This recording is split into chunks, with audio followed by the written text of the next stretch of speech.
Assalamualaikum warahmatullahi wabarakatuh teman-teman semua. Ketemu lagi di Kita Bisa Ya.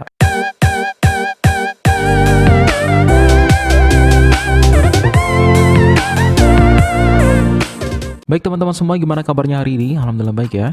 Baik, kali ini kita akan membahas tentang FRS sebagai SKB CPNS untuk bulan September ini, yaitu untuk formasi auditor teman-teman ya. Jadi walaupun teman-teman sudah ada yang tes dan mungkin berakhir pada tanggal 31 September nanti, tapi mudah-mudahan ini masih bermanfaat untuk teman-teman yang masih belum tes ya. Buat teman-teman yang belum klik tombol subscribe, silahkan klik tombol subscribe-nya terlebih dahulu, dan juga jangan lupa untuk klik tombol loncengnya, dan juga jangan lupa untuk share ke teman-teman kalian kalau memang video ini bermanfaat ya teman-teman ya. Sebelum kita masuk ke pembahasan, silahkan kalian atur dulu untuk pengaturan YouTube-nya supaya nanti nggak ngeblur ya. Kayak gini caranya.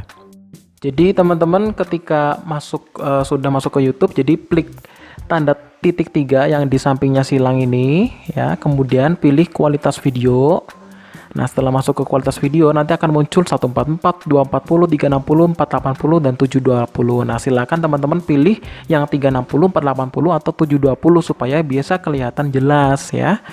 Baik, setelah kalian mengatur pengaturan YouTube-nya, sekarang kita masuk ke pembahasannya langsung. Jadi ini untuk FR Auditor ya. Jadi di sini ada beberapa slide ya yang saya tampilkan. Yang pertama, Bismillah, semoga bisa bermanfaat bagi teman-teman semua. FR pengalaman pribadi tes hari ini. Ya, jadi ini bulan September ya teman-teman ya. Materi terkait dengan Tipikor, aku dapat lumayan banyak, sepertinya lebih dari 10 soal, termasuk nomor undang-undangnya. Nah, itu teman-teman ya harus perhatikan. Selebihnya soal lebih berupa studi kasus gitu. Kemudian yang kedua, materi pengelolaan keuangan daerah juga lumayan banyak teman-teman ya. Jadi soal yang aku ingat, pemenang siapa, dana yang di atas 10M dan di bawah 10M gitu. Bisa dibaca di Undang-Undang Nomor 17 tahun ya. Silakan Anda baca sendiri karena saya tidak menampilkan materi ya, saya hanya menampilkan kisi-kisinya doang.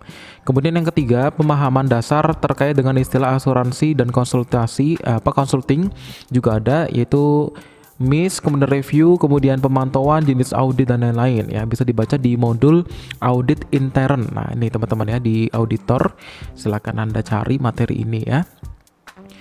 Kemudian materi prinsip etika KE ya. KE itu apa ya maksudnya? Saya nggak tahu, di sini nggak ada singkatannya soalnya. Kemudian AIPI ini lumayan banyak, hampir 8 atau 9 soal gitu. Saran aku pahami 6 prinsip yang ada ya. Contohnya tentang integritas, kemudian objektivitas, kemudian kerahasiaan dan lain-lain. Materi ada di modul KESAI ya. Soal berupa cerita penerapan dalam kehidupan, jadi sayang banget kalau sampai tertukar-tukar prinsipnya. Soalnya hampir-hampir mirip sih, mendekati TKP malahan. Nah, itu kan. Jadi soalnya lebih ke hati-hati sebenarnya ya. Bukan kehafalan, tapi lebih ke hati-hati dan juga lebih memahami soal yang dimaksud. Kemudian yang kelima, materi hitungan, aku ada dapat satu soal yaitu terkait dengan kegiatan perjalanan dinas. Kegiatan perjalanan dinas, terus berapa dana yang harus dikembalikan, itu hampir mirip seperti yang di-share sama teman-teman kemarin. Yang keenam, manajemen risiko juga ada, yang aku ingat itu mitigasi itu apa ya. Mitigasi ya.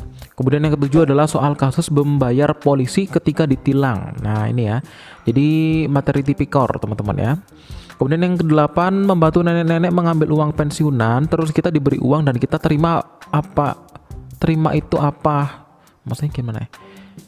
Terima itu apa namanya? Oh, begitu ya. Maksudnya ini pengertian kalau misalnya nenek-nenek yang ambil uang pensiunan kemudian kita dikasih uang lah sebagai uang jasa atau apa gitu ya. Itu disebut apa gitu ya. Mungkin gitu ya maksudnya. Kemudian yang 9, pemahaman suap, gratifikasi, hadiah, perilaku korupsi gitulah. Nah, di pengertian pemahaman tentang suap, gratifikasi, hadiah, perilaku dan lain-lain ya. Itu. Kemudian yang 10, objektivitas kita dalam penugasan. Misalnya ada keluarga kita yang akan jadi auditan atau materi kesai. Nah, itu ya teman-teman ya.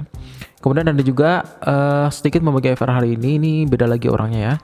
Yang pertama adalah kerugian negara dikembalikan paling lambat berapa hari atau berapa bulan ya kerugiannya. Kemudian yang kedua adalah kepala perangkat daerah diisi oleh siapa ya. Kemudian yang ketiga adalah piutang di bawah 10M tadi udah ya. Itu tanggung jawab siapa, di atas 10M itu tanggung jawab siapa, dan di daerah di bawah 5M itu tanggung jawab siapa. Kemudian yang keempat, memberi uang kepada petugas KTP dan sogok polisi, termasuk apa? Itu suap atau gratifikasi dan lain-lain. Berarti ini tentang masalah hal ini ya. Ini banyak yang keluar di sini. Kemudian yang kelima, pimpinan kantor melarang pemberian oleh-oleh di kantor. Pemberian oleh-oleh di kantor termasuk kegiatan apa? Anti korupsi, edukasi anti korupsi, atau pilihan lain. Lupa ya pilihan lainnya. Pimpinan kantor melarang pemberian oleh-oleh di kantor ya. Oh, berarti nggak boleh menerima oleh-oleh ya. Itu termasuk apa?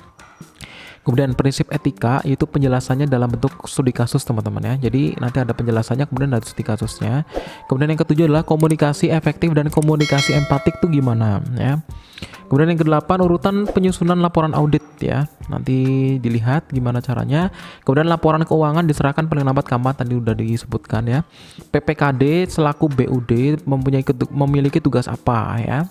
Berarti dia memiliki kedudukan dan tugasnya apa atau wewenangnya apa. Kemudian yang ke-11, studi kasus tentang kelebihan biaya perjalanan dinas. Hitung berapa biaya yang harus dikembalikan teman-teman ya. Jadi nggak boleh diambil semua ya. Kemudian yang ke-12, pengertian SPIP itu gimana. Kemudian yang ke-13, elemen SPIP itu apa aja. Kemudian yang ke-14, integritas pimpinan audit itu apa aja. Kemudian jika menerima gratifikasi dan sudah melaporkan ke KPK, bagaimana proses selanjutnya, apa yang harus dilakukan. Kemudian asuransi, consulting tadi juga udah disebutin. Komunikasi hasil audit itu apa aja ya. Kemudian ini ada lagi 6 prinsip etika, objektivitas, sikap profesional, kompetensi, integritas, dan kawan-kawannya itu lebih dari 5 soal. Nah, berarti teman-teman harus memperhatikan soal-soal ini ya. Kemudian yang kedua adalah penyalahgunaan anggaran yang seharusnya digunakan untuk semacam program bansos, penanggulangan bencana COVID dan gitu. Itu apa sanksinya? Dipenjara atau didenda atau hukum mati ya. Kemudian yang kelima, jika sikap masyarakat yang seringkali memberikan uang kepada petugas dalam pembuatan KTP dan lain-lain ya, menjogok petugas lah istilah, itu merupakan apa? Suap lah atau korupsi kah atau apa ya. Kemudian yang ketiga, sikap masyarakat yang seringkali memberikan uang kepada petugas. Tadi udah. Yang keempat nih, kasus kepala dinas A melakukan perjalanan dinas. Nah, berarti ini hampir sama semua ya. Dan tidak memiliki dokumen bukti sebesar 13 juta. Kelebihan bayar atau lupa transaksinya sebesar 8 juta. Dan membeli ATK sebesar 3 juta. Berapa jumlah yang harus dikembalikan ke kas negara ya.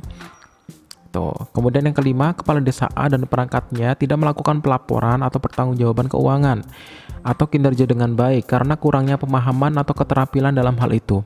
Maka saran yang bisa diberikan oleh audit itu kecuali apa? Nah, itu teman-teman ya. Oke teman-teman ya, mungkin itu dulu untuk FR kali ini. Semoga bermanfaat ya teman-teman ya. Jangan lupa untuk cari materinya karena saya tidak memberikan materi di sini ya. Saya hanya memberikan kisi-kisi. Silahkan Anda cari sendiri materinya. Mudah-mudahan bermanfaat. Ketemu lagi di video selanjutnya di FR yang berbeda untuk formasi yang berbeda. Terima kasih. Ketemu lagi di Kita Bisa Ya. Assalamualaikum warahmatullahi wabarakatuh.